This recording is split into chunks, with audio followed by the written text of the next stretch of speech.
Bwana Yesu asifiwe. Mtumishi wa Mungu, nikusalimu kwa mara nyingine kwa jina la Mwokozi wetu Bwana wetu Yesu Kristo. Binafsi natamani sana uendelee kunifuatilia kwa neema hii ambayo Mungu ametupa tupate kujifunza maneno yake. Na sasa tunakwenda kuangalia sehemu ya sita. Tumefika sehemu ya 6 ya somo zuri ambalo Mungu ametupa, linasema siri za mafanikio. Siri za mafanikio ama vyanzo vya mafanikio. Na namshukuru Mungu ambaye amekupa na wewe afya njema, amekujalia tena kupata nafasi ya kuweza kunitazama na kunisikiliza ama kunifuatilia tangu nimeanza. Tumekuwa tukiendelea na somo hili, na nisiache kusema Mungu awabariki sana wale ambao mmekuwa mkipiga simu na wale ambao pia kwa namna moja ama nyingine mmekuwa mkitoa sadaka zenu kwa ajili ya kusapoti kazi hii ya Mungu ipate kuendelea kufikia watu mbalimbali. Mungu wa mbinguni aendelee kukubariki sana, maana unapotoa sadaka yako kwa ajili ya kusababisha kipindi hiki kiendelee kurushwa kwenye TV, maana yake na wewe unakuwa na sehemu ya kuhubiri injili hii kuwafikia watu wengine. Hivyo Mungu akubariki sana wewe ambaye kwa hiari yako na kwa kuguswa kwako mwenyewe umekuwa ukipiga simu unipongeza pia kuitakia heri kazi hii kupitia sadaka yako. Mungu wa mbinguni akubariki sana. Na niombe tu nimshukuru Mungu, alafu tuendelee tena kujifunza hii sehemu yetu ya 6 ya siri za mafanikio ama vyanzo vya mafanikio. Funika macho yako nimshukuru Mungu. Baba yetu na Mungu wetu mfalme, Mungu mwema, utukuzwe tena uhimidiwe Bwana wa mabwana. Wewe ni Mungu utupendaye, ndio maana tena Mungu umetupa nafasi nyingine upate kujifunua katikati ya maisha yetu ili kutufanikisha kimwili hata kiroho. Baba, tunakushukuru kwa neema hii uliyotupa, nasi tuko tayari kupokea kutoka kwako mfalme. Wacha yule adui shetani atuwasiaye mabaya na uharibifu asiwe na nafasi katikati ya maisha yetu na katikati ya watoto wako wote Mungu wanitazamao na wale wanaonisikiliza mfalme amani. Bali neema yako na nguvu yako na ushindi wako Jehova Shama ukatufunika na kutuongoza. Roho yako Mtakatifu tunamwalika mahali hapa aliye kiongozi na mwalimu akatufundisha na kujifunua kwetu. Neno lako Baba likawafikia watumishi wako, likawe njia kwao, likawe ufunguo kwao, likawe uzima kwao, likawe uponyaji kwao, likatende yale makusudi yako Mungu uliyokusudia kupitia neno hili, ili mtumishi wako Baba uliyenipa neema ya kusema nao Baba nikafanyike kwa ajili ya baraka kwa watoto wako hawa. Ni katika jina la mwanao Yesu Kristo Mungu ninaomba na kuamini. Amen. Penzi mtazamaji wangu, unaendelea kunifuatilia katika Sibuka TV ya kanisa letu la EAGT, na wewe unanisikiliza kule Lindi kupitia radio ya Lindi FM. Namshukuru Mungu aliyenipa neema nikisimama mbele yako.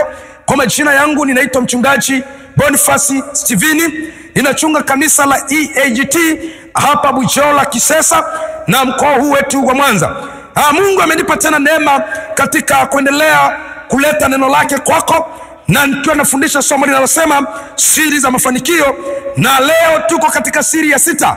Tuko katika siri ya 6 ama sehemu ya 6 ya somo la siri za mafanikio ama vyanzo vya mafanikio. Kwa nini nimekuwa nikiendelea kuhimiza na kuendelea kukusisitiza kufuatilia na kukufundisha somo hili? Ni kwa sababu hata Mungu wetu anapenda kutuona tunafanikiwa. Anapenda kutuona tunafanikiwa. Mungu wetu anapenda kutuona tunafanikiwa. Hata wewe tumishi wa Mungu uliyokombolewa kwa damu ya Yesu, na wewe hata ambaye bado hujapata neema ya kukombolewa, lakini kupitia somo hili natamani ukombolewe ili ukapate kufanikiwa katika Mungu. Nilikwambia hapana mafanikio mazuri pasipo mafanikio ambayo yako katika Kristo Yesu. Mafanikio mazuri ni yale ambayo yako katika Kristo Yesu, ya kwamba maisha yako yanatanguliwa na kuongozwa na Mungu. Maisha yako yatanguliwe na kuongozwa na Mungu. Mungu awe mfalme kwako, Mungu awe mfadhili kwako, Mungu awe chanzo cha baraka kwako, Mungu awe chanzo cha mafanikio kwako. Hiyo nilikwambia kwenye kile chanzo cha kwanza cha kumcha Mungu, nilikwambia hiyo ndiyo Siri ya kwanza, ndicho chanzo cha kwanza. Kwa nini? Kwa sababu Mungu ndiye mwanzo wa yote. Mungu ndiye mwanzo wa yote. Ukitamani kufanikiwa katika salama, ukitamani kufanikiwa katika ushindi, ukitamani kufanikiwa katika kufika viwango vikubwa, ni lazima ukubali mafanikio yako yajengwe katika misingi ya kumwabudu Mungu, yajengwe katika misingi ya kumtegemea Mungu, yajengwe katika misingi ya kumfanya Bwana awe mfadhili wako. Ndivyo nilivyokuambia tangu ninaanza mwanzo, na nitaendelea kukusisitiza hivyo. Na hata sababu zingine ama vyanzo vingine na siri zingine zote umeona kama ninavyokueleza, ni kwamba mahusiano yake na Mungu ni ya muhimu sana. Mahusiano yake na Mungu ni ya muhimu sana, na pia hata Mungu ndiye anaelekeza hivyo. Mungu ndiye anaelekeza hivyo. Na vyote hizi siri unazoona nakwambia, unaona ni Mungu aliyeziweka, ni Mungu aliyezitengeneza, ni Mungu aliyeziwekea mfumo. Ndio maana nakusisitiza sana kwamba endelea kunifuatilia ili upate kujua namna ya kufanikiwa, mafanikio yasiyo na majuto, mafanikio yasiyo na kuangamia, mafanikio yasiyo na kukuangusha. Kwa nini? Kwa sababu katika Mungu utapewa njia iliyo sahihi. Na sasa sehemu yetu ya 6 tukaitazame sehemu siri ya mafanikio, siri ya 6 ya mafanikio, ama sehemu ya 6 ya mafanikio, siri ya 6 ya mafanikio, tukiwa ni sehemu yake ya 6. Amen. Hiki inaitwa bidii. Siri ya 6 ya kufanikiwa kwa mtu inaitwa kuwa na bidii. Kuwa na bidii. Kuwa na bidii. Amen. Yani katika kutenda kazi katika bidii. Iwe ni kumtumikia Mungu katika bidii. Iwe ni katika uwekezaji, kumwekeza katika bidii. Kwamba kama unatamani kufanikiwa, moja ya kitu kilichobeba nguvu ya mafanikio, moja ya kitu kilichobeba siri ya kufanikiwa ni kutenda kwa bidii. Ni kutenda mambo yako kwa bidii. Ni kuishi katika maono yako kwa bidii. Ni kuishi katika ndoto zako kwa bidii. Kuhakikisha ya kwamba hauruhusu kitu kiwacho chochote kinachoweza kusababisha wewe ukashindwa kufikia katika mafanikio yako. Kwa hiyo bidii ni moja ya eneo lililobeba siri ya mafanikio. Ni moja ya eneo lililobeba siri ya mafanikio. Na ninaposema bidii, wakati mwingine watu wengi unaweza usielewe vizuri. Maana tunaposema bidii, watu wengi wamekuwa na tafsiri ya kwamba bidii ni kutenda kazi kutumia nguvu nyingi sana. Wengine wakiwa wamefikiri kwamba tunaposema kutenda kazi kwa bidii ni kutenda kazi kwa kutumia muda mwingi sana, ama kufanya zile kazi ngumu. Wengine wanatafsiri kwamba tunaposema kutenda kazi kwa bidii pengine ni kufanya zile kazi tu ngumu. Naweza pengine sina maana mbaya, lakini tulichukulia mfano huu kwamba pengine mtu mwingine anahisi labda ni kufanya kazi kama zile za kubeba mizigo ya labda majunia ya viazi mviringo, majunia ya mahindi, ya nafaka zile mahindi na maharage, yani kubeba ile mizigo mizito. Nimekuwa nikiona watu wanafanya hizo kazi. Sasa unaposema kufanya kazi kwa bidii, watu wengine wamekuwa na tafsiri hiyo. Lakini nataka unifuatilie, unisikilize katika somo hili ninapoifunua siri iliyojificha katika kutenda kwa bidii, katika kufanya kazi kwa bidii, katika kuishi katika bidii. Ni kwa namna gani imebeba sehemu ya kufanikiwa kwako. Nifuatilie nikakufundishe ni kwa namna gani kutenda kwa bidii, ni kwa namna gani bidii katika maisha yako imebeba siri ya kufanikiwa kwako, imebeba siri ya mafanikio yako. Ni kwa namna gani bidii imebeba siri ya mafanikio yako. Anza kusoma katika kile kitabu cha Mithali. Kila kitabu cha Mithali sura ile ya 8 na ule mstari wa 17. Kitabu cha Mithali sura ile ya 8 na ule mstari wa 17. Biblia inasema hivi: na wapenda wale wanipendao, na wapenda wale wanipendao, na wale wanitafutao kwa bidii wataniona. Wale wanitafutao kwa bidii wataniona. Kumbuka nikukumbusha tu kwamba ile sehemu ya 5 tumezungumzia siri ya mafanikio kwamba ni kumtumikia Mungu. Unaona hapa Biblia inasema Mungu anawapenda wale wamtafutao, lakini wale wamtafutao kwa bidii. Wale wamtafutao kwa bidii hao watamuona. Maana yake ninapozungumzia bidii hata katika kumtumikia Mungu, maana yake watakaopata kufanikiwa sana ni wale wanaomtumikia kwa bidii. Inawezekana tuko 100 tunaomtumikia Mungu, lakini kuna wengine tumezidisha bidii, tumeongeza bidii katika kumtumikia Bwana. Inawezekana tuko 1000 tunaomtolea Bwana, lakini hapa Mungu anachotafuta tena, anatafuta wamtoleao kwa bidii. Inawezekana ni kwenye kumwimbia, ni kweli mnamwimbia Bwana katika hiyo kwaya wote, lakini Mungu hapa tena anatafuta wamwimbiao kwa bidii. Inawezekana wahubiri tuko wengi tunaosimama kumhubiri Bwana, lakini hapa tena Mungu analeta siri nyingine kwamba pia tena anasema watakaomuona ni wanaomhubiri kwa bidii. Kwa hiyo ukitaka kufanikiwa katika maisha yako, tunapata kugundua, tunapata kuelewa kwamba kumbe iko sababu ya kutenda kwa bidii, ya kufanya kwa bidii, ya kusimama kwa bidii katika mahali Mungu alipokuweka upate kumtumikia kwa bidii.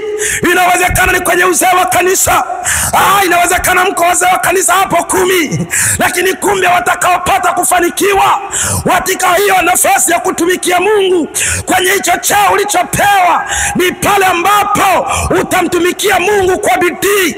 Inawezekana ni kwenye cheo cha serikali ulichoweka mtumikia Bwana, lakini kupitia hicho cheo utakapopata kufanikiwa ili upate kibali ni pale utakapokubali kutenda kwa bidii. Wampendao na wala wamtafutao kwa bidii hao watamuona. Iwe ni katika maombi, wanaoomba kwa bidii, wala wanaoomba kwa bidii Mungu atajibu mahitaji yao. Iwe ni katika kutumika, iwe ni katika kumhudumia Mungu, wala wanaotumika katika kiwango cha bidii hao watamuona Bwana. Kwa tunaposema nifuatilia hapo mbele, nitakupa sifa za kutenda kwa bidii. Tunaposema kutenda kwa bidii tuna maana gani? Ni mtu gani ambaye sasa anatenda kwa bidii? Ili unielewe, ni ukatofautiana sasa na kwamba kutenda kwa bidii si tu kufanya kazi kwa masaa marefu, si tu kufanya kazi kwa ngumu, unaweza kuwa unafanya kazi ngumu lakini siku ya siku isionekane bidii yako. Unaweza kuwa unafanya kazi, mimi nimekutana na watu, shakutana ushuhuda mmoja, nimekuta wanaushuhudia eneo fulani, wakawa wanashuhudia mzee mmoja. Yule mzee kipindi anamshuhudia, kwa yule mzee alikuwa ni mtumishi wa serikali, na katika kutumika kwake, miaka yake aliyotumika mpaka kustaafu, amepokea tuzo ya mtumishi bora, mtendakazi bora mara 4. Kwa mara 4 anapokea, anatunukiwa tuzo ya mtumishi bora, yani mtendakazi bora mara 4. Lakini siku ya siku amestaafu, maisha yake yameharibika. Yani mpaka unajiuliza sasa, utumishi wake bora, ile bidii aliyokuwa nayo katika kazi imesaidia nini? Kumbe ni kwa sababu hakujua kwamba mtu unapozungumzia kutenda kazi kwa bidii ni kitu cha namna gani. Hapa mbele nitakueleza kwamba ni kitu cha namna gani, ili ukaelewe ni kwa namna gani ambavyo kutenda kazi kwa bidii kumebeba siri ya mafanikio. Kutenda kazi kwa bidii kumebeba chanzo cha mafanikio, kwamba mafanikio yamejificha ndani ya bidii. Juu ya huo uwekezaji wako, iwe ni kwenye ndoa, kama ukiishi katika bidii, ukayashika ile miiko na misingi ya kuenenda kwenye ndoa kwa bidii, haleluya. Iwe ni katika kumwabudu Bwana, ukashika ile miiko na misingi ya kumwabudu Mungu kwa bidii. Iwe ni katika kwenda kazini kwako, ukashika ile miiko ya kazi kwa bidii. Hiyo ndiyo itakokupa kufanikiwa kutakako ambako kumebebwa ndani ya bidii.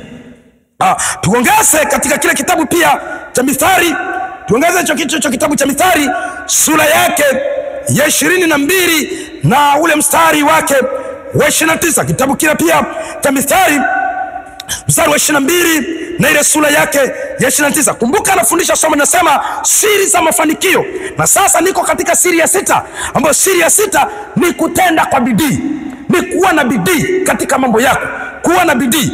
Ule sura ya Mithali sura ya 22 mstari, Biblia inasema hivi: je, umemwona mtu mwenye bidii katika kazi zake?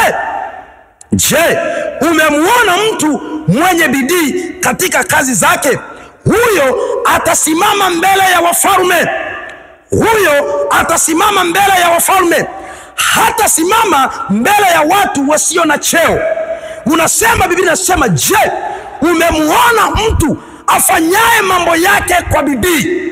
Yake mtu ambaye amefanya mambo yake kwa bidii, huyo mtu Biblia inasema atasimama pamoja mbele za wafalme. Anaposema atasimama mbele za wafalme, hana maana kwamba tena kusimama mbele ya rais kwa mfano wa Jamhuri ya Muungano wa Tanzania. Hana maana kwamba atasimama tu eti kwamba mbele ya waziri mkuu. No, anamaanisha atasimama katika hali ya kuheshimika, atasimama katika hali ya juu, atasimama kwenye viwango vingine, atawekwa kwenye viwango vingine. Ile bidii yake itamuinua kutoka chini, ikampandisha kwenda level zingine, ikamfikisha katika hatima yake, ikamfikisha kwenye ndoto zake. Bidii ile aliyonayo ndiyo itakayosababisha kumtoa mahali pale alipo, ikampeleka kwenye viwango vingine.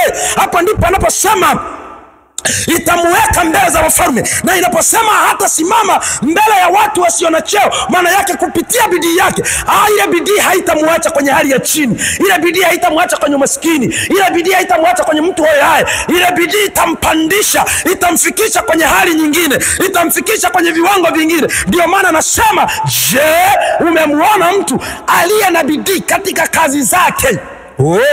Anaposema kazi zake, hana maana kwamba kazi ya shamba tu, hana maana kwamba kazi ya kufuga tu, hana maana kwamba ni kazi yote. Iwe ni kwenye kufuga awe na bidii, iwe ni kwenye kilimo awe na bidii, iwe ni kwenye kazi ya ndoa, ndoa yenyewe ni kazi, awe na bidii, iwe ni kwenye kutunza familia awe na bidii, iwe ni kwenye masomo awe na bidii, iwe ni kwenye kumwabudu Mungu awe na bidii, iwe kwenye kumtumikia Mungu awe na bidii, kwenye kumsifu Mungu awe na bidii. Katika kila litendalo lililo jema awe na bidii. Mtu huyo amepewa kutambulishwa, mtu huyo amepewa kuinuliwa, mtu huyo amepewa kufikishwa kwenye viwango fulani ambavyo vitamletea ushindi, vitamletea kufanikiwa, vitamletea heshima katika maisha yake. Bwana Yesu asifiwe. Tucha Mungu. Bwana asifiwe. Kutenda kwa bidii, kutenda kazi kwa bidii, ukaacha mizaha, ukawa na bidii katika kazi yako, ukawa na bidii katika kazi yako. Bwana Yesu apewe sifa. Haleluya, mtumishi wa Bwana.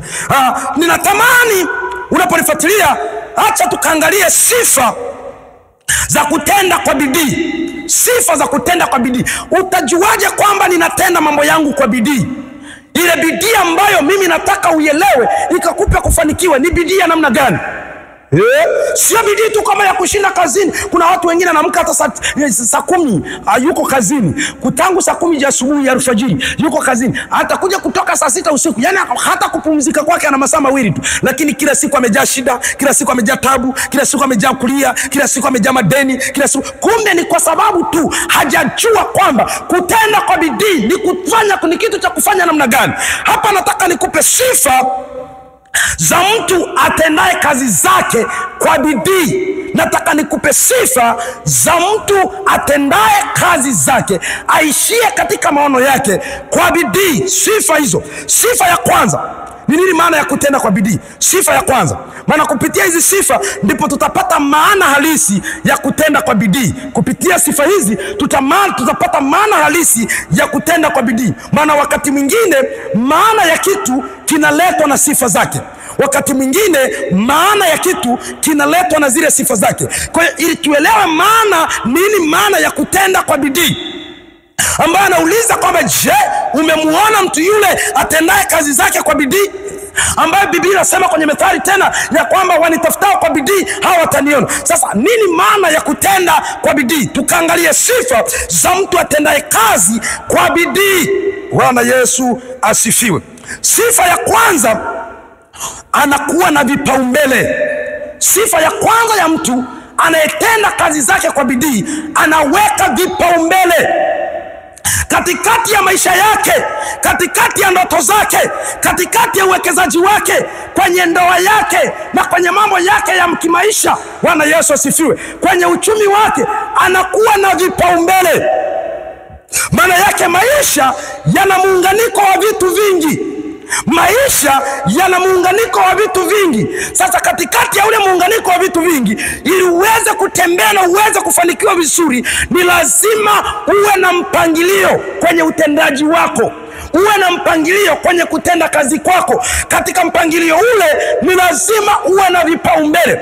Tunaposema kuwa na vipaumbele, tunamaanisha ufanye mgawanyiko juu ya mambo yako, yale ambayo kuna mambo ambayo ni ya muhimu sana, ambayo yanatakiwa kuwa ya kwanza kufanyika, yanatakiwa kupewa muhimu sana, yanatakiwa kupewa nafasi kubwa, yanatakiwa kutangulizwa mbele.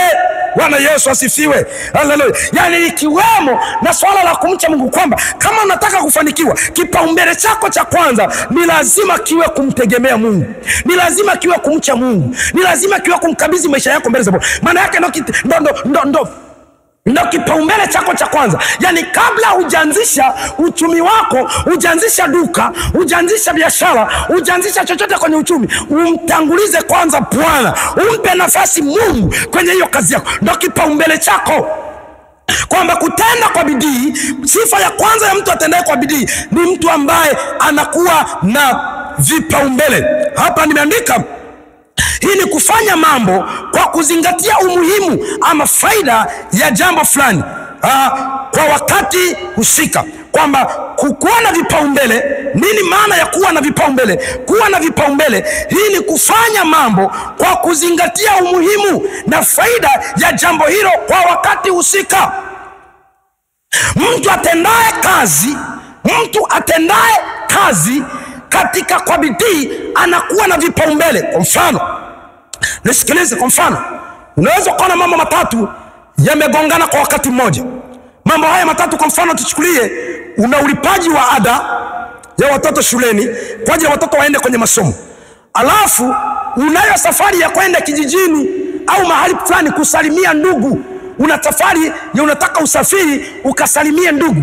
Jambo la pili unalo. Alafu jambo la tatu, unahitaji labda kwenda kufanya mahemezi ya nguo, kununua nguo kwa ajili ya pengine ya watoto wako, au kwa ajili ya mama, au kwa ajili ya mke, ama kwa ajili ya ndugu. Mambo yako yaliyoko mbele yako ni matatu, na fedha ulionayo, ukifanya jambo mojawapo katikati ya hayo matatu, maana yake mawili hayataweza kufanyika. Maana yake budget ulionayo yenyewe inatosha kufanya jambo moja. Maana yake, au kama ni kusafiri, inatosha kusafiri tu. Kama ni kununua nguo, itatosha budget ya kununua nguo. Kama ni kulipa ada, itajitosheleza kwenye ulipaji wa ada. Sasa unayo haya mambo matatu. Maana yake kwa mtu ambaye anatenda kazi kwa bidii, ni lazima katikati ya haya mambo matatu ni lipi la kupewa kipaumbele. Ukiangalia utaona kwamba ulipaji wa ada ya watoto itakuwa ni jambo la kupewa kipaumbele. Sasa ni lipi ambalo yule mtu atendaye kazi kwa bidii, ile bidii yake itakapompa kutenda, utakuta kwamba atalipa kipaumbele lile ambalo lina muhimu. Kwa hiyo kutenda kazi kwa bidii, sifa ya kwanza ya mtendaji wa kazi kwa bidii, anatoa kipaumbele katikati ya mambo ambayo ni ya muhimu. Kwa mfano, pia kwa mfano mwingine, inawezekana ni mwanafunzi unayenisikiliza. Maana yake saa hizi wewe uliye mwanafunzi uliyoko shuleni, kipaumbele chako ni masomo. Kipaumbele chako ni masomo. Maana yake vitu vingine usitopu, uachane navyo. Maana yake kama ni binti, habari za wanaume, mapenzi hayo unaachana nayo kabisa. Unakipa kipaumbele nini? Elimu yako. Ndio yani wewe unabaki ni kumcha Mungu, kusoma, kumcha Mungu, elimu, kumcha Mungu, kitabu, kumcha Mungu, darasani. Kipaumbele chako wewe mwanafunzi ni kusoma. Bwana Yesu asifiwe. Bwana asifiwe. Ni mfanya biashara mdogo, una mtaji mdogo umeanza, maana yake pengine kipaumbele chako utakachokipa ni kukuza mtaji mpaka mtaji uimarike, ndio utaweza kufanya mambo mengine. Kwa hiyo sifa ya kwanza ya atendaye kazi kwa bidii, atendaye kazi kwa bidii anakuwa na vipaumbele. Anakuwa na vipau. Maana hata kama ni kwenye kumtumikia Mungu, anakuwa na kipaumbele kwamba anabidii katika kumtumikia Mungu. Kitabu kile cha Methali sura ile yake ya 21, kitabu cha Methali sura ya 21 na ule mstari wa 5. Kitabu kile cha Methali sura yake ya 21 mstari ule wa 5. Biblia inasema hivi: mawazo ya mwenye bidii huelekea utajiri tu. Mawazo ya mwenye bidii huelekea utajiri tu, bali kila mwenye pupa huelekea uhitaji. Kila mwenye pupa huelekea uhitaji. Anaposema mawazo ya mwenye bidii huelekea utajiri, maana yake huyu mtu anafanya vitu kwa kuzingatia umuhimu, hawi na kukurupuka, hawi na pupa. Anaposema mawazo ya mwenye pupa yenyewe huelekea uhitaji, maana yake anafanya vitu bila kuangalia umuhimu wake.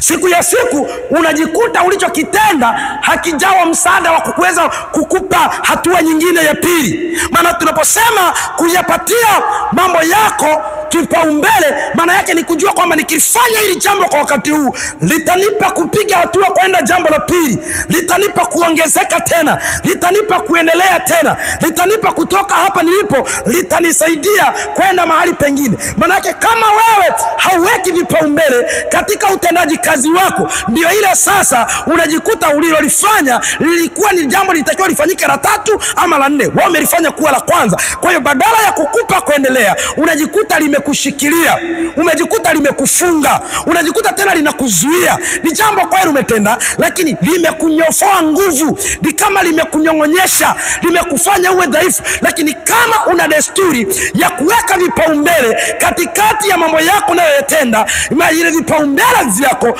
vinakusaidia kufanyika, kukupa hatua kutoka sehemu moja kwenda sehemu nyingine. Kutenda kazi kwa bidii, kuwa na bidii katika mambo yako ni moja ya chanzo cha mafanikio ya mtu, ni moja ya chanzo cha mafanikio ya mtu. Sifa yake ya kwanza ya kutenda kwa bidii tunaona kwamba ni kuwa na vipaumbele katika malengo yako, katika maono yako. Una maono ndio mazuri, unayo maono. Kwa mfano nichukulie, pengine maono yako unatamani Mungu akupe mke mwema, unatamani uoe, kwa maana kwamba unatamani kuoa, uwe na mke mzuri. Sasa katika safari yako, kwenye ule mchakato wako wa kuelekea ndoa, katika mchakato wako wa kutafuta mke, kuna mambo ya vipaumbele lazima uyape. Haleluya.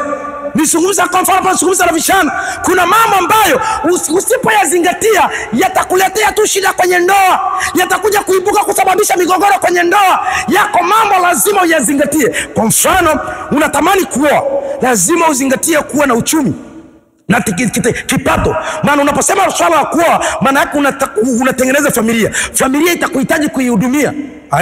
Kumbe wewe kabla hujaanza na swala la kipato, kutengeneza kwamba nipate angalau, napozungumza kipato usichanganye kwamba lazima labda upate mahera mengi, uwe na makiba benki, usichanganye hiyo. Mimi nazungumzia uwe na kipato ambacho kupitia kile kipato sasa utakapokuwa na mke na familia utaweza kuilisha. Sasa chukulia kwa mfano, ukaacha kuweka kipaumbele cha kipato, wewe ukaanza kipaumbele cha kufunga ndoa, ukamchukua huyo mke, mkaanza kuishi naye nyumbani. Mtakula nini? Mtavaa nini? Mtawezaje kuishi sasa? Ndio siku ya siku migogoro itaanzika ndani ya ndoa. Kumbe ungepata kujua kwamba kabla ya kupata mke kuishi naye pamoja, kabla ya ndoa, ninatakiwa kwanza nianze kutengeneza mfumo wa kipato, niwe na uchumi ambao kupitia ule nitaweza kumlisha huyo mke wangu, kupitia ule nitaweza kumvisha, kupitia ule tutaweza kufanya mambo mengine yataenda ndani ya familia. Bwana Yesu asifiwe. Lakini sifa ya pili inayobebwa katika kutenda kazi kwa bidii, sifa ya pili inayobebwa katika kutenda kazi kwa bidii, sifa ya pili inayobebwa katika kutenda kazi kwa bidii ni kujali muda. Mtu anayetenda kazi kwa bidii ni mtu ambaye anajali muda. Ni mtu ambaye anajali muda. Mtu anayetenda kazi kwa bidii, sifa yake ya pili, hapotezi muda. Ni mtu anayefanya mambo yake kwa mgawanyiko wa muda. Ana muda, manake katika maisha yake ana muda kwa ajili ya Mungu. Katika maisha yake ana muda kwa ajili ya ndoa. Katika maisha yake ana muda kwa ajili ya biashara. Katika maisha yake ana muda kwa ajili ya ndugu, kuwasalimia ndugu. Katika maisha yake ana muda kwa ajili ya jamii. Katika maisha yake ana muda kwa ajili ya kulea watoto. Katika maisha, ukikosa kuwa na kujali muda, ndio yule mtu sasa yeye kama ni kazi tu, yani kazi, mpaka anakosa muda hata wa kutoa maadili, wa kuenya mtoto nyumbani, wa kujua maendeleo ya mtoto shuleni, mpaka anakosa muda. Kwa nini? Yani yeye hajui kwamba muda ni sehemu ya kutenda kazi kwa bidii. Yeye anatenda ili mradi tu. Yeye pengine ametanguliza yeye ni biashara tu. Yeye akiamka ni biashara, anawaza biashara tu, anawaza kwenda kazini tu, yeye anawaza kuingiza hela tu, anawaza kumajenga manyumba tu, anawaza kuwekeza. Siku ya siku anakuta ameharibikiwa ndoa, siku ya kitu ameharibikiwa watoto, siku ya siku anakuta hana mahusiano mazuri na ndugu, siku ya siku anakuta hana mahusiano mazuri na familia na jamii inayomzunguka, siku ya siku anakuta hana mahusiano mazuri na Mungu. Kwa nini? Kwa sababu hatembei katika mgawanyiko wa muda. Tunaposema kutenda kazi kwa bidii, ninamaanisha awe na sifa ya kutembea na muda, kwamba inawezekana ni muda hata kupitia umri tu. Inawezekana saizi umri ulionao unakuruhusu kufanya kazi hata masaa 12. Yani wewe ni muda ni umri wa ujana, bado mwili wako una nguvu, bado mwili wako una afya njema. Kwa umri wako huo unaweza kuamka asubuhi saa 11 ukafanya kazi hata bila kupumzika mpaka saa 10 jioni. Lakini ukimpelekea mzee wa miaka 50 hawezi tena hiyo kazi. Maana yake kumbe ukichua namna ya kutumia muda, utajikuta kwamba unakupa faida, kwamba kuna mambo mengine usipoyatenda leo, kufikia kesho hutaweza kuyatenda. Bwana Yesu asifiwe. Bwana Yesu apewe sifa sana. Kwa hiyo mtu atendaye kazi kwa bidii, sifa yake ya pili, anazingatia muda. Haleluya. Ya kwa mfano hapa nilipo mimi, kwa umri wangu huu, ukisema unirudishe nianze darasa la kwanza leo, ni kweli kwamba natamani basi nisome. Pengine nilichezea elimu. Yani nilipokuwa na muda wa kusoma nilichezea elimu, kama ambavyo pengine na wewe unanisikiliza unavyochezea elimu, au mtoto wako anavyochezea elimu. Kwamba ule muda sasa, muda ukipita, kuna muda ambao hata leo hii ukinichukuka nipeleka kidato cha kwanza form 1 kwamba nianze shule, yani hata kama itakuwa umejitolea kunilipia ada, ukanipeleka na wale watoto wa form 1 nikae nao, kwamba yani kwanza kule kunicheka tu, watakaokuwa wananicheka, majina watakaokuwa wananiita yataniathiri kisaikolojia, kwamba hata sitaweza kusoma, nitakimbia mwenyewe shuleni. Lakini kwa nini? Kwa sababu muda wangu saizi hauniruhusu kwenda shule ya msingi, hauniruhusu kukaa huko, muda umeshanipita. Lakini kama nilijua kutumia muda vizuri, ni maana yake kupitia muda sahihi niliweza kupata elimu kulingana na level yake na yule muda na umri niliokuwa nao. Bwana Yesu asifiwe. Bwana Yesu apewe sifa. Haleluya. Bwana asifiwe. Nakumbuka kuna mtumishi mmoja, kijana mmoja aliniuliza swali moja ambalo linahusiana na muda. Ili muda akaniuliza hivi, mchungaji, ni kwa nini watu wazima wazee wanaooa mabinti wadogo wamekuwa na changamoto kubwa sana, au mabinti kuwasumbua, au mabinti kuleta shida kwao? Kwa nini? Nikamwambia changamoto umeingia, yani umejikuta umeingia kwenye umri ambao, umeingia kwenye muda ambao sio wa kwako. Wewe una miaka 60, umeoa binti ana miaka 20, hakutakuweko na amani hapo. Hakutakuwepo, lazima kutakuweko na shida, lazima. Kwa nini? Kwa sababu muda wenu unakatana. Kwa hiyo mtu mwenye sifa ya kutenda kazi kwa bidii ni mtu anayetenda mambo yake kwa kuzingatia muda.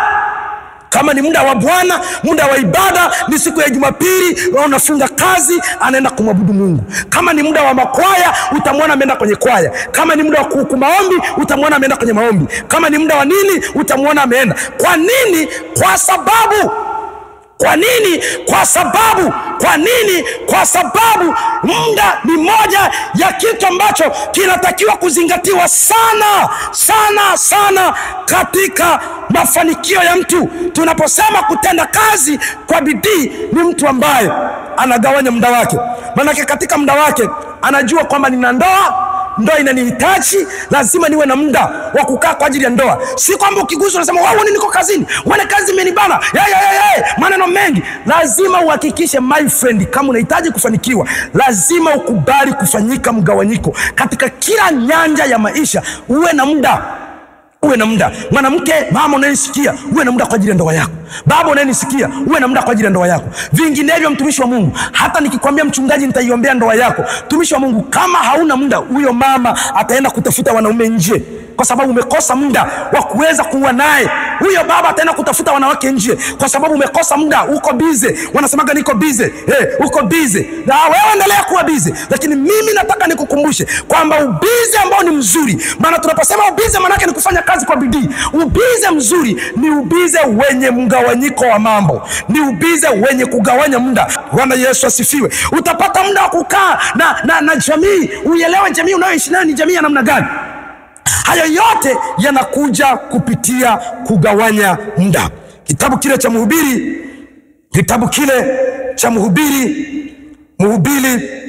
na ile sura yake ya 3 na ule mstari wake wa kwanza. Kitabu ni cha Mhubiri, ile sura yake ya 3 na ule mstari wake wa kwanza. Kitabu cha Mhubiri sura ya 3 mstari wa kwanza. Ukumbuke nazungumzia bidii kama siri ya mafanikio, bidii kama chanzo cha mafanikio. Na hapa ninataja sifa za kutenda kazi kwa bidii. Sifa ya kwanza tumeiona ni kuwa na vipaumbele, na sifa ya pili ni kujali muda. Kitabu cha Mhubiri sura ya 3 na ule mstari wa kwanza inasema hivi: kwa kila jambo kuna majira yake, na wakati kwa kila kusudi chini ya mbingu. Kila jambo kuna majira yake, na wakati wa kila kusudi chini ya mbingu. Unaona hapa Biblia inasema kila jambo kuna majira yake. Maana yake kila jambo linatakiwa kuwa na wakati wake, na likifika wakati wa lile jambo lipe heshima yake, litendee kwa wakati wake. Bwana Yesu asifiwe. Haleluya. Kama ni wakati wa ndoa, utende kazi kwenye wakati wa ndoa. Kama ni wakati wa kuamka uende ofisini, uamke uende ofisini. Kama ni wakati wa kufanya ibada, uamke ufanye ibada. Kama ni wakati wa kumtumikia Mungu, uamke umtumikie Mungu. Ukijua kwenenda na wakati, ukijua kutumia wakati katika kutenda kazi yako kwa bidii, utaona kufanikiwa, mtumishi wa Mungu. Kutokuwa na mgawanyiko wa muda, ndio maana umejikuta mpaka hapo ulipo shetani ameuteka moyo wako. Una muda hata wa kumuomba Mungu, una muda hata wa kumfanyia Mungu ibada, una muda hata wa kwenda kusali, una muda hata wa kwenda kanisani, una muda hata wa kumuimbia Mungu, una muda wa kufanya kazi ya Bwana. Kwa nini? Wewe umekosa kugawanya muda. Ukigawanya muda, huwezi kuwa busy ukakosa kufanya mambo mengine. Bwana Yesu asifiwe. Hata mimi nakuhubiria, mimi nagawanya muda. Ndio maana naona nimepata muda kuja kukuhubiria.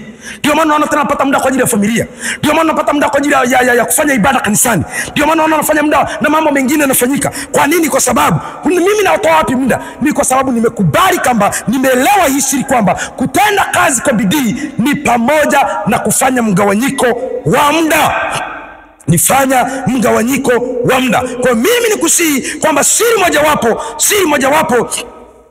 mojawapo ya kufanya kazi kwa bidii ni pamoja na kuwa na muda katika mambo yako yote. Lakini sifa ya 3 ya mtu atendaye kazi kwa bidii, sifa yake ya 3 ya mtu atendaye kazi kwa bidii, sifa yake ya 3 ni mwaminifu. Sifa ya 3 ya mtu atendaye kazi kwa bidii, sifa ya 3 ya mtu atendaye kazi kwa bidii, ambayo ni bidii iliyobeba mafanikio, bidii itakayokumpa baraka, bidii itakayompa kufanikiwa, ni mtu ambaye katika bidii yake ni mwaminifu. Ni mwaminifu katika bidii yake. Neno uaminifu tunapolitaja, kuna watu wanajua uaminifu ni kukopa hela na kumrudishia mtu. Yaani nimekuazima 10,000 ukanirudishia. Watu wanajua hiyo ndio uaminifu. Umeniazima kitu ukanirudi. Hiyo ni sehemu ndogo sana katika habari ya uaminifu. Nisikilize, mimi hapa nimenukuu, nimeandika tafsiri ya neno uaminifu. Nimeandika neno tafsiri ya neno uaminifu, nikasema uaminifu ni hali ya kutenda kwa usahihi. Uaminifu ni hali ya kutenda kwa usahihi, kwa kutumia vitu sahihi, kwa wakati sahihi na kwa watu sahihi. Uaminifu ni hali ya kutenda kwa usahihi, ukitumia vitu sahihi, ukitumia wakati sahihi, ukitumia kwa watu sahihi. Bwana Yesu asifiwe. Haleluya. Uaminifu ni hali ya kutenda kwa usahihi, kwa kutumia vitu sahihi, ukitumia wakati sahihi na kwa watu sahihi. Hiyo ndio uaminifu. Maana yake mtu atendaye kazi kwa bidii, moja ya sifa yake ni mtu ambaye ni mwaminifu. Tunaposema kutenda kwa usahihi, inawezekana. Kwa mfano, chukulia kwa mfano, kwa nini nasema uaminifu kwamba ni sifa ya mtu atendaye kazi kwa bidii? Inawezekana umejiwekea malengo kwamba ndani ya mwaka 2025 kuna mtaji nataka nikuze mtaji wangu, na katika kuukuza ule mtaji pengine unataka ufike kiwango fulani cha mtaji, na umejiwekea kwamba kila siku nitatunza kiasi fulani cha fedha. Inawezekana ikawa 10,000, inawezekana ikawa 5,000, inawezekana kulingana na kipato chako. Ukajiwekea kwamba nitatunza kiasi fulani cha fedha kwa ajili ya kuukuza mtaji wangu, nifike kiwango fulani, nifike kiwango fulani cha fedha. Umejiwekea pale. Sasa ili uweze kufika, ni lazima uwe mwaminifu kwa yale uliyojiwekea. Ndio tunasema ni kutenda kwa usahihi, kwa kutumia vitu sahihi, ukitumia wakati sahihi na kwa watu sahihi. Maana yake kama umejiwekea, kama kwa mfano chukulia kuweka shilingi 5,500 kwa siku. Mtu anayeweza kuweka shilingi 5,500 kwa siku, maana yake kwa mwezi anaweza kuweka 1,500,000. Maana yake pengine kwa mwaka anaweza kuwa na uwezo wa kuwa na 1,800,000. Pengine unatamani kwamba mwaka huu kiisha, ninatamani mwaka huu kiisha ikifika wakati fulani niwe na mtaji wa 1,100,000. Kipindi hicho pengine mtaji wako ni mdogo, lakini una uwezo wa kukupa uwezo wa kutunza 5,500. Sasa kama hautakuwa mwaminifu katika kutunza, kama hautakuwa mwaminifu katika kuitunza ile 5,000, mwaka utaisha hujafikia malengo yako. Lakini kama utakuwa na bidii ya kufanya kazi katika ile bidii inakupa kupata ile 5,000 kila siku. Ile bidii inakupa kupata 5,000 kila siku. Lakini pamoja na kwamba bidii imekupa kupata 5,000 kila siku, bado unahitaji uaminifu ili ukupe kutunza ile 5,000 uliyejiwekea maagano nayo ya kuitunza kila siku. Kitakachokupa kuitunza ile 5,000 sio ile bidii unayoifanya. Kitakachokupa kuitunza ile 5,000 ni uaminifu wa kusimamia yale uliyoyaazimia. Sikiliza vizuri. Kitakachokupa kuitunza ile 10,000 yako, kitakachokupa kuishi kufikia ndoto zako, pamoja na kwamba ile bidii itakuwezesha, lakini uaminifu wa kusimamia kile ambacho umekusudia kwenda, ndio utakaokupa kufika mahali ulipo. Unahitaji pengine ni kwenye huduma. Unahitaji kwenye huduma. Maana yake bidii itakupa kupendwa na Mungu, itakupa kumuona Mungu.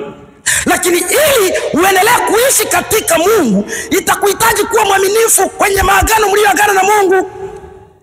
Bidii itakupa kupata ndoa. Kitakachofanya uendelee kukaa kwenye ndoa kwenye amani ni uaminifu wako kwenye ndoa. Ule uaminifu kwamba ni kweli kupitia bidii yako umepata ndoa, lakini kitakachokufanya ndoa yako iendelee kuwa salama ni wewe kuwa mwaminifu kwenye ndoa, wewe kuwa mwaminifu kwenye fedha, wewe kuwa mwaminifu kwa viongozi wako, wewe kuwa mwaminifu katika roho. Kwa hiyo uaminifu ni sifa mojawapo ambayo inaambatana na mtu atendaye kazi kwa bidii.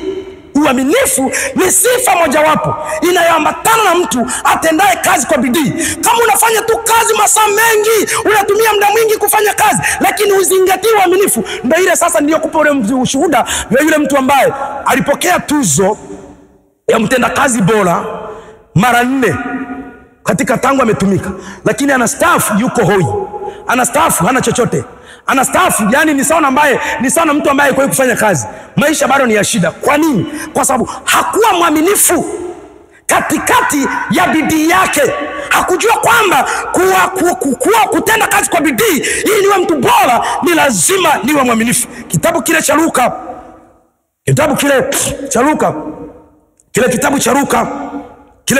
sura ya 16, sura ya 16 na ule mstari wake wa 10. Kitabu cha Luka sura ya 16 mstari wa 10 inasema hivi: aliye mwaminifu katika lililo dogo sana huwa mwaminifu katika lililo kubwa pia, naye aliye mdhalimu katika lililo dogo huwa mdhalimu katika lililo kubwa pia. Bwana Yesu asifiwe. Yaani kuna watu wanafikiri kwamba ili afanikiwe ni mpaka apate biashara kubwa tu, ni mpaka apate kazi ya cheo kikubwa tu, ni mpaka apate kipato kikubwa tu. Kwamba akiwa na kipato kidogo Akiwa na kipato kidogo, yeye anaamini kwamba hawezi fanikiwa. Yani kwa utamkuta yeye, yani katika kipato kidogo haoni kwamba kupitia kile kidogo, nikiwa mwaminifu katika hiki kidogo, hata nikiwa na kikubwa naweza kufanikiwa. Nataka nikwambie, kama umeshindwa kuwa mwaminifu hata kwa hiyo nafasi ndogo ambayo Mungu amekupa, hata ukipewa kubwa hautakuwa mwaminifu. Kama unasubiri kwamba kwenye nafasi ndogo ulionayo huwezi kufanikiwa mpaka ukipata kubwa, nataka nikwambie Biblia iko wazi inasema kwamba kama umeshindwa kuwa mwaminifu katika lililo dogo, Bwana Yesu asifiwe. Kwa mfano, umeshindwa kuwa mwaminifu katika kumwimbia Mungu kwenye kwaya. Kwenye kwaya tu umeshindwa kuwa mwaminifu kwenye kwaya. Unahisi tukikupa kwenye habari ya kuchunga utachunga? Ukipewa habari ya kuhubiri utahubiri? Tukakupa habari ya kundi la Mungu ukalilinda utalilinda? Maana yake kama umeshindwa kuchunga tu kundi dogo, wewe ni mwenyekiti wa kwaya, mwenyekiti ya kwaya ya watu 20, 30, 50, watu 100, umeshindwa kuichunga hiyo, pamejaa migogoro, pamejaa mipasuko, kazi ya Mungu inaharibika mahali hapo upo, umeshindwa kuwa mwaminifu kwenye kazi ya Mungu mahali hapo. Unahisi tukikupa watu kuchunga watu 2000, kuchunga watu 500 utaweza? Yani kuna mtu mwingine anafikiri kwamba akipewa kikubwa ndipo ataweza kufanikiwa. Nataka nikwambie, ukishindwa kuwa mwaminifu katika lililo dogo, huwezi kuwa mwaminifu hata katika lililo kubwa. Lakini niongezea ule mstari wa 16. Mstari ule wa 12, mstari wa 12 katika hicho kitabu cha Luka sura ya 16, mstari ule wa 12. Biblia inasema hivi: kama hamkuwa waaminifu katika mali ya watu wengine, ni nani atakayewapa iliyo yenu wenyewe? Kama hamkuwa waaminifu katika mali ya mtu mwingine, ni nani atakayewapa iliyo yenu wenyewe? Kumbuka nazungumzia sifa ya mtu atendaye kazi kwa bidii. Inawezekana umeajiriwa katika kampuni ama serikali, umeajiriwa hapo, hiyo duka unalouza ni duka la mtu amekuajiri.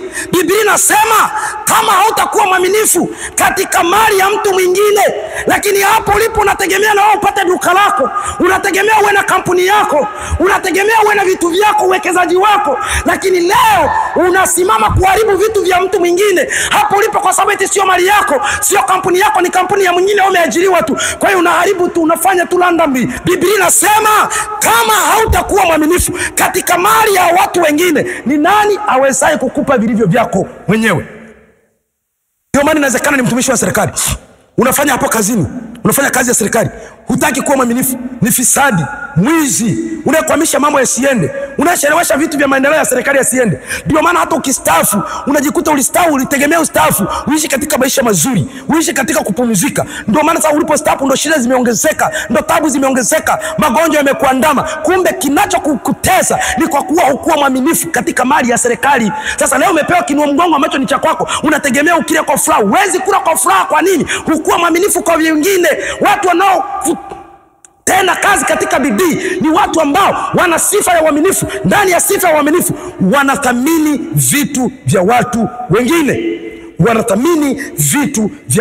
wengine, Kumbe kupitia bidii unayoitenda kwenye hiyo kazi uliyoajiriwa, kwenye hiyo kampuni uliyoajiriwa, kwenye hiyo taasisi uliyopo, hiyo bidii unayoitenda ukiambatanisha na uaminifu, ile bidii inakupa nafasi ya kukupa vya kwako. Kupitia hiyo bidii na uaminifu inakupa baraka kwenye familia, inakupa baraka kwenye mambo yako, inakupa mambo kwenye, ndio sasa inakupa kufanikisha.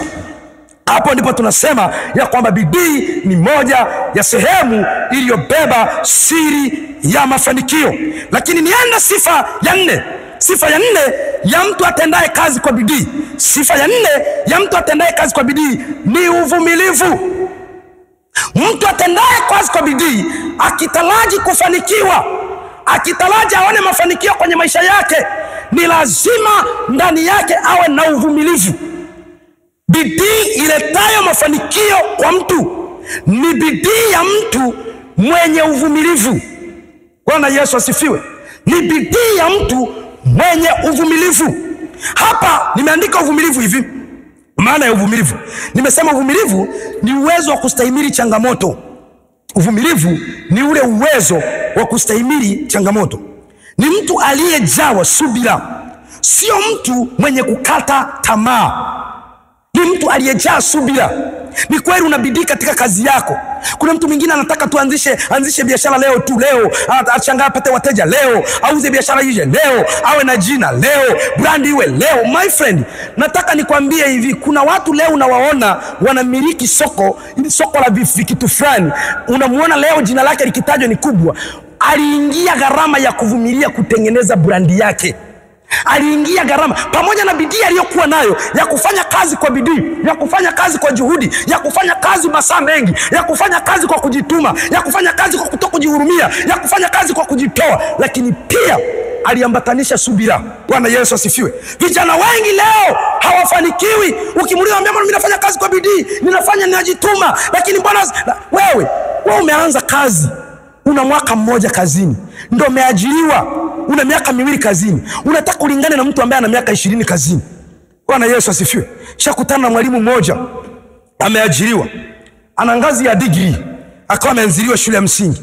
Sasa amefika pale shule ya msingi, amekutana na walimu, ni kweli wana certificate na wengine wana diploma, lakini wengine ni mwaka tangu ameajiriwa ni mwaka wa 20 na kitu, wanaelekea miaka ya 30. Ana 30 na kitu, mtu yuko kazini. Ni kweli ana diploma, lakini mshahara wake kutokana na muda aliyokaa kazini unazidi mtu ambaye ameanza kazi mwenye ngazi ya degree. Sasa yeye anataka eti yule mtu mwenye miaka 30 kazini, anataka na yeye baada ya miezi 6 eti awe na mafanikio kama ya kwake, eti ameshajenga, ameshanunua gari, ameshafanya hiki. Utaishia kuanguka, utaishia kuangamia, utaishia kupotea. Nielewe nikueleze kwamba moja ya siri ya kutenda kazi ufanikiwe ni lazima uwe na bidii, lakini bidii inayomfanikisha mtu ni bidii yenye sifa ya kuvumilia, yenye sifa ya kusubiria. Bwana Yesu asifiwe. Kama unahitaji kutengeneza jina, ni lazima ukubali kuvumilia, ukubali kupitia changamoto, ukubali kusubiri ili ufike kwenye mafanikio. Kuna watu wengine akianzisha tu, akikutana tu na changamoto kidogo, kesha kata tamaa, kesha acha hiyo kazi, kesha ajirisha, kaanza biashara hii. Nikutana na binti moja ndani ya mwaka mmoja amejaribu biashara 5 ndani ya mwaka mmoja.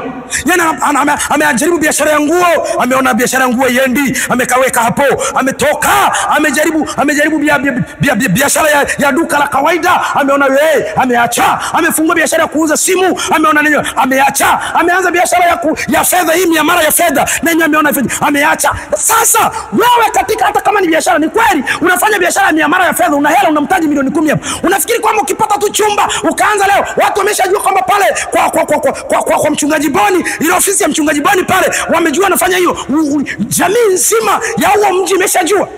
Lazima wataanza kujua taratibu, lazima wataanza kuelewa hiyo ofisi taratibu. Unatengeneza brandi taratibu. Kasoma mwana falsafa mmoja aliyekuwa anaeleza vyanzo vya umaskini wa Afrika. Chanzo cha umaskini, moja ya chanzo cha umaskini, na Mungu akitupa neema huko mbele nitarifundisha hilo somo, vyanzo vya umaskini.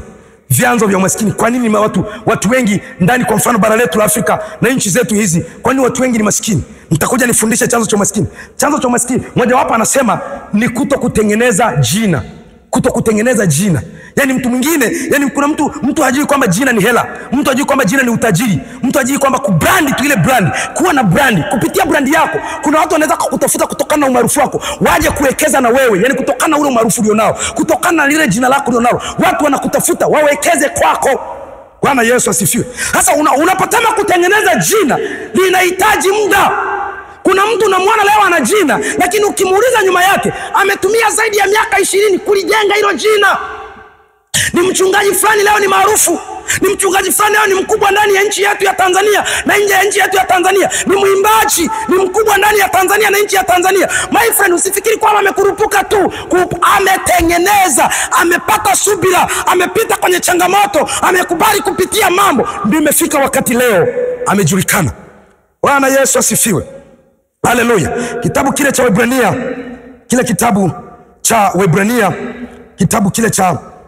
Waebrania, ile sura yake ya 6 na ule mstari wake wa 12 nazungumzia uvumilivu kama moja ya sifa ya mtendakazi kwa bidii ambaye inampa kufanikiwa. Ule mstari wa 12 nasema hivi: ili msiwe wavivu, bali mkawe wafuasi wa hao waurithio ahadi kwa imani na kwa uvumilivu, ili msiwe wavivu, maana yake mtende kazi kwa bidii, bali mkawe wafuasi wa hao wanaodhirithi ahadi za Mungu kwa imani. Maana yake Mungu kuna ahadi amekuahidi, na wewe umeamini kwa imani kwamba iko ahadi ya utajiri juu yako, iko ahadi ya uzima juu yako, iko ahadi ya uponyaji juu yako, iko ahadi ya kufunguliwa juu yako, iko ahadi ya mema juu yako. Sasa ile ahadi ili ije kwako, anaandika mwandishi wa Ibrania, anasema hao warithio ahadi kwa imani na uvumilivu.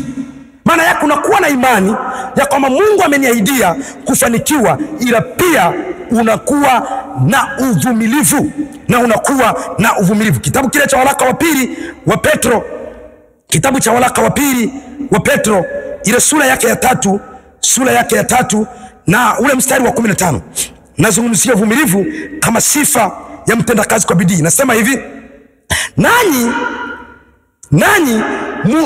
muhesabu uvumilivu wa Bwana wetu kuwa ni wokovu. Nanyi uhesabuni uvumilivu wa Bwana wetu kuwa ni wokovu, kama vile na ndugu yetu mpenzi Paulo alivyoawandikia kwa hekima aliyopewa. Anasema nanyi uhesabuni uvumilivu wa Bwana wetu kuwa ni wokovu. Uhesabuni uvumilivu. Hata Kristo mpaka anafanikiwa leo, ana ushindi wa msalaba. Leo watu tunahubiri Injili, tuna mafanikio ya kuhubiri Injili, tunasimama tunatangaza habari njema za Yesu. Ni kwa kuwa Yesu alivumilia mapito na changamoto katika msalaba. Aliweza kuvumilia, alitenda kazi kwa nguvu, alitenda kazi kwa bidii. Yesu alizunguka huku na kule, akaponya watu, akatangaza neno, akafungua watu, akafufua watu na ishara na maajabu nyingi. Lakini lengo na kusudi la kutenda ile kazi kwa bidii, alikuwema na subira, maana alikutana na changamoto, alikutana na vizuizi mpaka vinampeleka msalabani kusurubiwa, lakini hakutazama hilo. Yeye alivumilia ili alete mafanikio. Bwana Yesu asifiwe sana. Kitabu kile cha Mithali, nikimbia hapo kwenye kitabu cha Mithali, kitabu kile cha Mithali ile sura yake ya 13, kitabu kile cha Mithali sura ya 13 na ule mstari wake wa 11. Biblia inasema hivi: mali iliyopatikana kwa haraka itapunguka, mali iliyopatikana kwa haraka itapunguka, bali yeye achumaye kidogo kidogo atazidishiwa.